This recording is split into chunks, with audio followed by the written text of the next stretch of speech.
आज की पहली और बड़ी खबर की बात करें तो राज्यपाल ने कहा, लता का जाना कला जगत के लिए अपूरणीय क्षति। 6 फरवरी झारखंड के राज्यपाल रमेश बिस एवं मुख्यमंत्री हेमंत सोरेन ने स्वर कोकिला लता मंगेशकर के निधन पर गहरा शोक प्रकट करते हुए कहा कि स्वर कोकिला भारत रत्न लता मंगेशकर जी का निधन अत्यंत दुखद है और उनका जाना देश एवं कला जगत के लिए अपूरणीय क्षति है। राज्यपाल ने ट्वीट कर स्वर कोकिला के निधन पर गहरा दुख व शोक प्रकट किया। उन्होंने कहा कि प्रखर देशभक्त व प्रेरणादायी व्यक्तित्व वाली लता जी का जाना पूरे देशवासियों एवं कला जगत के लिए अपूरणीय क्षति है। दूसरी तरफ एक सरकारी विज्ञप्ति में बताया गया कि लता मंगेशकर का निधन के बाद राज्य में 6 एवं 7 फरवरी को 2 दिन का राजकीय शोक घोषित किया गया है। इसमें कहा गया है कि उक्त तिथि को झारखंड राज्य में राष्ट्रीय ध्वज आधे झुके रहेंगे एवं किसी प्रकार के राजकीय समारोह का आयोजन नहीं किया जाएगा।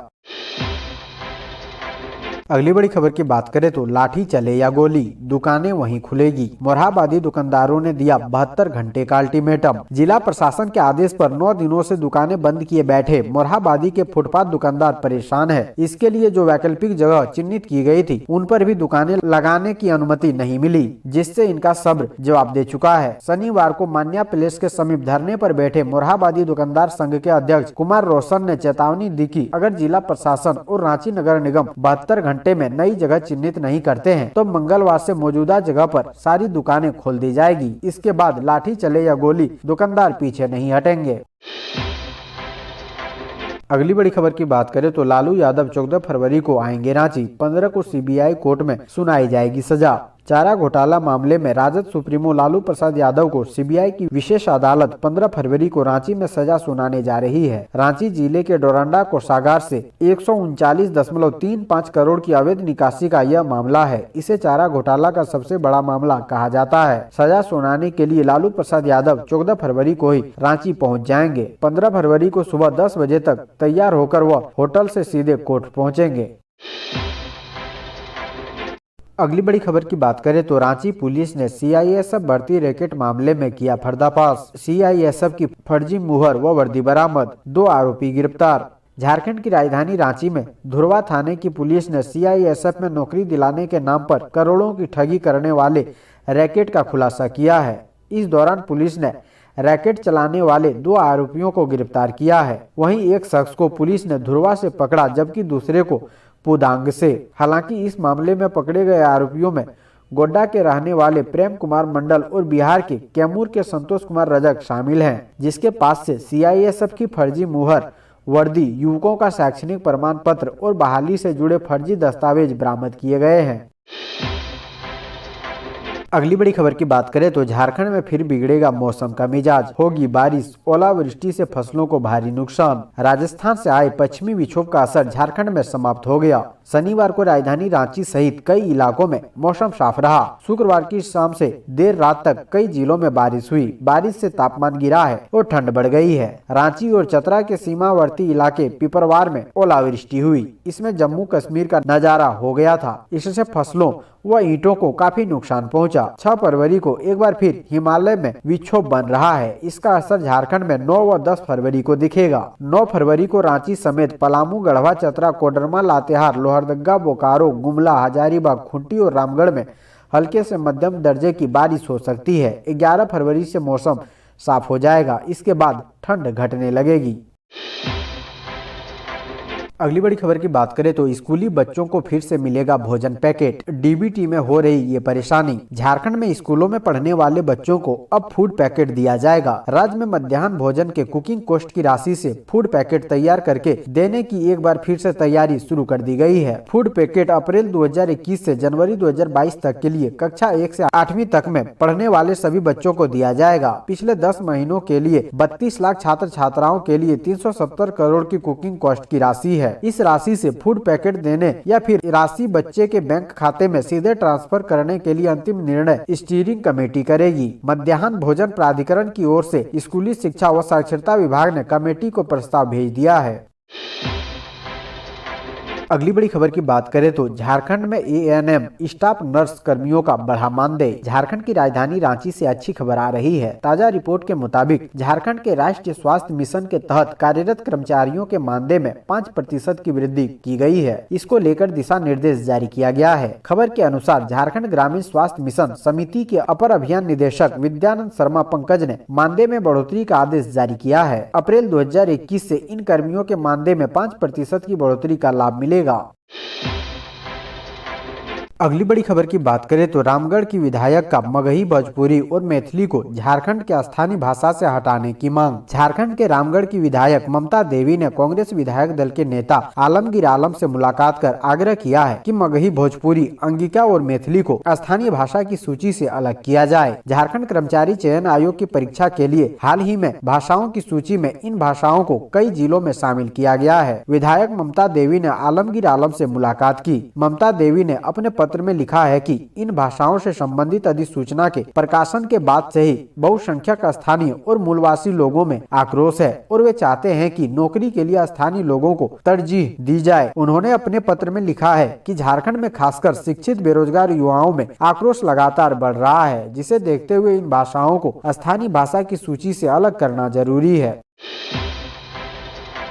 अगली बड़ी खबर की बात करें तो झारखंड मैट्रिक व इंटर की परीक्षा को लेकर जैक अध्यक्ष ने शिक्षा सचिव को भेजा पत्र। होम सेंटर पर परीक्षा को लेकर कहा। झारखंड के पड़ोसी राज्य बिहार में जहां एक और 1 फरवरी से इंटर की परीक्षा शुरू हो चुकी है और 17 फरवरी से मैट्रिक की परीक्षा शुरू होने वाली है, वहीं दूसरी ओर झारखंड एकेडमिक काउंसिल यानी जैक अब तक तिथि घोषित करने की ही रूपरेखा तैयार कर रहा है। शुक्रवार को जैक सचिव महीप सिंह ने विभाग के पदाधिकारियों के साथ वर्चुअल बैठक कर परीक्षा केंद्रों का जायजा लेने का दिशा निर्देश दिया है। वहीं जैक अध्यक्ष ने शिक्षा सचिव को पत्र भेजकर मैट्रिक व इंटर परीक्षा की तिथि घोषित करने का आग्रह किया है। अब तक शिक्षा विभाग जैक में अध्यक्ष व उपाध्यक्ष की नियुक्ति नहीं होने का रोना रो रहा था, लेकिन जनवरी माह में दोनों पदों पर पदाधिकारियों की नियुक्ति होने के बाद भी परीक्षा लेने को लेकर कुछ खास कवायद नहीं की जा रही है। इससे झारखंड के करीब 7.5 लाख छात्र छात्राओं का भविष्य अधर में लटका है।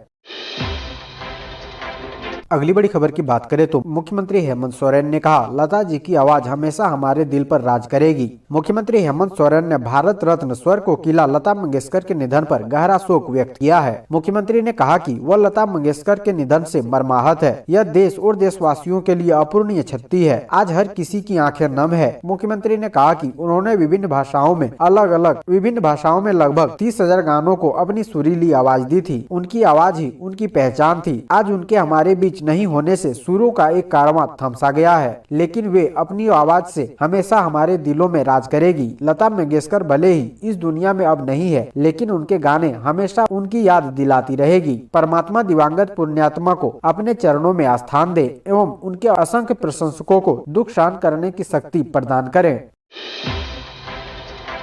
अगली बड़ी खबर की बात करें तो झारखंड के पलामू में पानी खरीदकर प्यास बुझा रहे शहरवासी। पलामू में एक और जल स्रोत मर रहे हैं, वहीं भूमिगत जल को बेचकर लोग मालामाल हो रहे हैं। गत 3-4 वर्षों के भीतर पलामू में पानी का धंधा तेजी से फैला है। लगभग 50 आरओ सेंटर का संचालन करते हुए कारोबारी जार के माध्यम से पानी बेच रहे हैं। महज नगर निगम क्षेत्र में 20 से 25 आरओ सेंटर का संचालन हो रहा है। बाजार में 1 जार पानी की कीमत 25 रुपए से 30 रुपए बताई जाती है। एक सेंटर संचालक अगर 200 जार पानी हर दिन बेच रहा है तो 50 सेंटर संचालकों से प्रतिदिन लगभग 3 लाख रुपए का पानी हर दिन जनता खरीदकर पी रही है। पलामू के लोग लगभग 90 लाख रुपए का पानी हर माह खरीद रहे हैं। बोतल बंद पानी का मामला इससे अलग है। पलामू से निर्मित 10 से 12 रुपए प्रति बोतल पानी मार्केट में उपलब्ध है। हर दिन लाखों रुपए का बोतल बंद पानी की बिक्री जिले भर में हो रही है। धड़ल्ले से यह धंधा फल फूल रहा है। बावजूद आरओ सेंटर संचालन के लिए निर्धारित नियम कानून अधिकांश संचालक अनदेखी कर रहे हैं।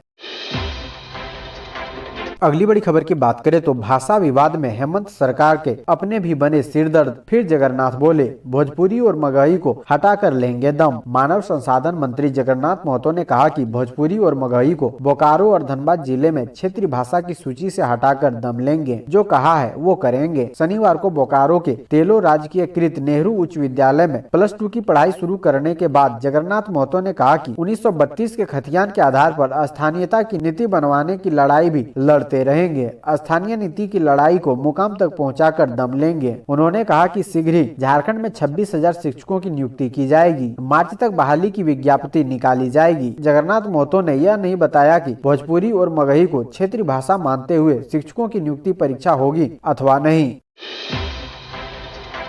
अगली बड़ी खबर की बात करें तो जानिए देवघर हवाई अड्डा से कब शुरू होगी विमान सेवा, रनवे पूरी तरह तैयार। देवघर एयरपोर्ट के उद्घाटन की घोषणा जल्द हो सकती है। बसंत पंचमी के दिन देवघर एयरपोर्ट लिमिटेड के chairman sir regional executive director Manoj Gangal ने तकरीबन 4 घंटा तक तैयार एयरपोर्ट की समीक्षा की, एटीसी से लेकर रनवे का मुआयना किया। चेयरमैन ने कहा कि देवघर एयरपोर्ट उड़ान भरने के लिए तैयार है। लाइसेंस मिलते ही ऑपरेशन की प्रक्रिया गति पकड़ लेगी। DGCA की टीम आने वाली है, वहीं से लाइसेंस मिलेगा। पहले घरेलू सेवा एयरबस 320 भी उड़ान भरेगी। अभी सभी विमान दिन में उड़ान भरेंगे, बाद में रात्रि सेवा भी शुरू होगी। अगली बड़ी खबर की बात करें तो खदान और कोयला चोरी की ड्रोन से होगी निगरानी। गोपीनाथपुर हादसे के बाद ECL का प्लान तैयार। अब ECL के कोयला खदानों में ड्रोन से निगरानी रखी जाएगी। ECL के खदानों में कोयला व पुराने संयंत्रों की चोरी से तंग आ चुकी कंपनी ने अब बड़ा कदम उठाने जा रही है। खासकर मुगमा व अन्य खदानों में हो रही बड़े पैमाने पर चोरी व हादसे की बाबत ECL काफी सतर्क हो गया है। खदानों में सुरक्षा प्रहरियों के बीच एक ड्रोन संचालक भी मौजूद रहेंगे जो चप्पे चप्पे पर नजर रखेंगे। ECL का तकनीकी विभाग इस पर काम कर रहा है। यहाँ बताना जरूरी होगा कि ECL की खानों में सुरक्षा बेहद कमजोर है, जिसका फायदा कोयला चोर उठाते हैं। अगली बड़ी खबर की बात करें तो झारखंड के जामताड़ा जिले के 3 सरकारी स्कूलों में होगी CBSE की पढ़ाई। इंग्लिश मीडियम से पढ़ेंगे बच्चे। झारखंड के जामताड़ा जिले के बच्चों को 3 सरकारी स्कूलों में CBSE की पढ़ाई की सुविधा मिलेगी। इसके तहत प्रथम फेज में JBC+2 उच्च विद्यालय जामताड़ा में अंग्रेजी माध्यम में पढ़ाई शुरू होगी। इन विद्यालयों को CBSE बोर्ड की मान्यता को लेकर सभी प्रक्रिया पूरी की गई है। सिर्फ विभाग की ओर से औपचारिकता बाकी है। इसके लिए झारखंड शिक्षा परियोजना ने NOC का प्रस्ताव विभाग को भेजा था, जहां स्वीकृति दे दी गई है।